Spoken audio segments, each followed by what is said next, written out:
So I am here with Dr. Bryce Harrison. Got to take a tour day, Yukon Chiropractic Company. You ready for some rapid fire? Sure, let's do it. All right. What is one thing that people do daily that makes you cringe as a chiropractor?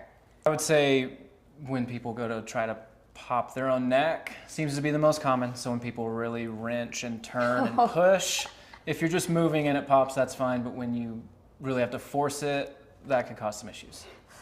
Yeah, that actually makes me cringe and I'm not a chiropractor. I do not crack my own body, not even my fingers. When people pop their knuckles, it's not for me. What is the weirdest myth people believe about chiropractic care? So I would say the biggest myth, and it's a little nuanced, is I'd say that you don't have, I would say that when you start, you have to continue. I would say you don't have to do anything, but the reason most people do continue their care is because they see the benefits. So I always say it's just like going to the gym. Once you go to the gym and you hit your goals, you could stop, but your body's not going to maintain those. So chiropractic's the same thing. You're physically changing your body, and it's something that takes consistency, and you have to make it a habit. So most people continue because they want to, not because they have to. That's good. You need to stop doing that immediately. Gym habit. Static stretching before extreme strength training or HIIT training. Yep. Because if your goal is mobility, I would say do sport-specific exercise. So if you're warming up to get in the squat rack, just build up your squat and work up to those working sets. Static stretching is going to impede any strength gains or any strength output that you're trying to get. So it's great for afterwards, for cool down. Don't love it for warming up before. See, I tell you the same thing. What's something people wait way too long to get checked out? I would say, honestly, anything spinal related. Most people don't think about their spine necessarily when they're thinking health, but it is a joint, or it's made up of many joints, just like any other, your knee, your shoulder. But it's often overlooked, and then by the time, maybe you start having issues, you've had years of stress and strain on those joints, and it takes a long time to unravel those and try to get them back where we need them, or as good as we can. What's one small thing people could do today to feel better tomorrow? I'd say the easiest thing is just walk more. That's the easiest thing you can do. I think it's gonna have the biggest impact on you if you're just increasing your overall motion through the day. I think walking is the easiest way to do it. Now, I know some people like me that are pretty intense in everything that they do. Is there a limit where you would say, okay, now you're overdoing it when it comes to getting in your steps? I'm gonna say no. Okay. For the general public. So there's a lot of talk about overtraining these days, and I'm gonna say 95% of people are not even close to overtraining. Okay. So unless you are hitting crazy amounts of activity throughout the day, I don't think overtraining or anything you need to worry about. I'm gonna send you my activity tracker, and then we're gonna meet again and see if Bryce changes his mind. What's one thing active adults should focus on the most? Mobility, recovery, or strength? Longevity, I'm gonna say strength is super important, but strength and mobility are two different sides of the same coin. If you just focus on one, you're gonna be severely lacking in the other, and it's gonna limit you down the road. So I've seen these crazy power lifters who get into their 60s and 70s and they're still just repping out 405 on squat, but they can't bend over to tie their shoes because they have zero mobility. Yeah. So it's twofold. I think you need both. I think as we age, mobility is also very important. But, again, strength, you need it. Strength is a very, very large determining factor in your longevity as you age. And when we talk about age, is it appropriate for young adults to come in and start visiting you? Yeah. I honestly say as soon as, if you're a parent or someone of kids, it's as soon as you're comfortable. I adjusted my son when he was about 3 hours old. Wow. So it's very different. There's different goals. There's different techniques. It does not look the same for kids as it does adults. And if you start younger, the potential for you having issues later on is very minimal compared to if you don't step into an office until you're in your 30s and you can't move. How does that play into adults? Maybe they're not hurting yet. What would be some reasons that they should come and see you, even if there's not something physically that they can feel? Yeah, so pain's not a good indicator of anything.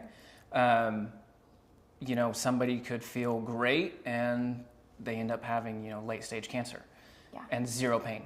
Right. Pain's not something we focus on. I want to look at the structure of the spine, and again, everything affects the nervous system. So when you're not in pain, that's the best time to come in. Because So this is proactive. Yeah, so we're not digging out of a hole if Yeah. you're not in pain, which is great. So we just want to make sure function is maintained in the spine, things are moving well, your nervous system is well regulated, and we're essentially trying to optimize your overall health and your care so you don't have any issues later on. One piece of health advice that you swear by. I'll say, and I actually said this morning to somebody, the stronger you are, the less you're going to hurt. Because I have seen some horrible x-rays where I would swear the person can't hardly move and they're doing phenomenal. And I will chalk it up to them being so strong and staying so active. So say the stronger you are, the less issues you're going to have. If your clients could describe you in 3 words, what do you hope that they would say? I would hope they would say caring, empathetic, and overall passionate about their care and the care that they get here. And we're super thankful for your support of ATC. What called you to support our business? Because you've done that from the very beginning, and you've never worked out with us. Yeah, I haven't. I'm definitely more of a gym bro kind of workout guy. No, I love the community that you guys have and that you've built, the culture that you guys have overall, be it from just the energy that you guys bring to the health of the community, but also the faith aspect that really resonates with me also.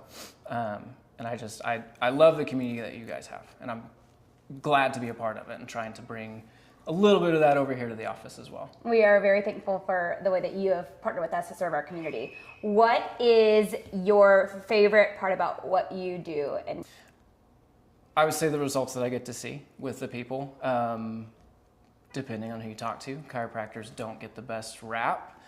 So it is not uncommon for patients to come in and say that I'm their last hope, last result before they go to surgery, or they just don't know what to do. And so it's really good to see those people who have either never been in or they're just so desperate that they're willing to give me a try. And then we get to see them at the end of their care, and they're moving, they're doing stuff again, they're playing with their kids, their grandkids. That's the best thing. It's funny how it works that way. Things that you should go to first. Yep. When all else fails, I'll pray about it. Yeah. When I can barely walk, I'm gonna go see someone that could help me out. Yeah. Dr. Bryce, what is the best way that we can support you?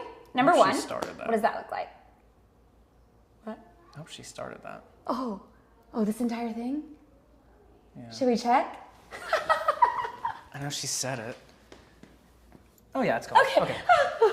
Yeah, I was like, I didn't hear it because it'll make like a ding sound when it starts. I was like, okay, yeah. So our community, we know how important it is to support local and small business. What you do is hard, and we're very thankful for it. How can we support you? What's the best way? I'd say the best way, honestly, is to follow our socials. We are semi-active on social media. We built our office off a lot of Instagram and videos. So I think that's the easiest thing to do, is just share and engage with local businesses, local accounts. It's the easiest way to do it, and it's free. Awesome. And if we've got someone that is interested and they've never been in before, what's the easiest way to contact you, to get a consultation set up? What does that process look like? Easiest way is probably to go online. You can always call us or text us. The number is the same, so whatever people are comfortable with. Online makes it pretty easy to do. There's a link. You can just go on and fill out your info. Even if you just have a question, there's a page on there to just fill out a question, and we'll get back to you within usually a day. Perfect. And answer any questions. Okay.